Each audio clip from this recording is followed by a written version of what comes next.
હાલો જુઓ, 7 નંબરમાં જે છે એ કઈ પણ ક્ષતિ હોય તો એને સુધારી કેવી રીતે?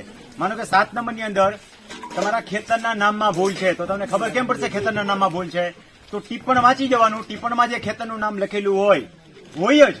ખેતરનું નામ ન હોય તો ટિપ્પણમાં ન હોય, 7 નંબરમાં ન હોય. ટિપ્પણમાં જે ખેતરનું નામ છે એ નામ તમારા 7 નંબરમાં છે કે નથી એ જોઈ લેવાનું છે. જો એ ન હોય તો સાદી અરજી તૈયાર કરો. ઉપર નામ, સરનામું, મોબાઈલ નંબર ને તારીખ, પછી ઈ ધારા મામલતદાર, વિષય, ગામ, તાલુકો, જિલ્લો, ખાતા નંબર ખાલી જગ્યા, સર્વે નંબર ખાલી જગ્યા, હેક્ટર જમીન ખાલી જગ્યા, ખેતરનું નામ ખાલી જગ્યા છે તે ખોટું છે તથા ખાલી જગ્યા કરવા બાબતે. મહેરબાન સાહેબ શ્રી, અમો અરજદાર, પછી અરજદારનું એકનું નામ લખો. બધાના નામ તો ઉપર લખી દેવાનું, કાંઈક લિસ્ટ આપી દેવાનું. અરજ કરવાની કે અમો બધાના નામ તો હોવા જ જોઈએ. અલગથી લિસ્ટ આપી દેવાનું નહીં. સર્વે નંબર ખાલી જગ્યા, ગામ ખાલી જગ્યામાં રેવન્યુ સર્વે ખાલી જગ્યા પૈકીની ખેતીની જમીન ધરાવીએ છીએ.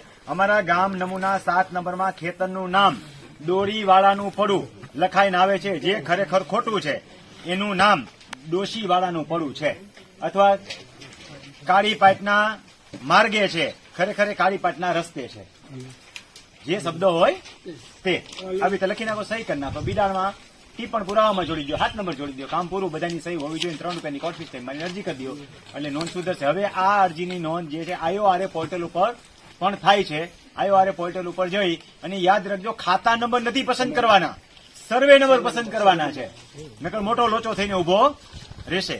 IORA પોર્ટલ ઉપર જઈને ભૂલો સુધારવા માટે ખાતા નંબર પસંદ કરવાનો થતો નથી. વારસાઈ ચડાવવી હોય તો ખાતા નંબર પસંદ કરવાનો થાય.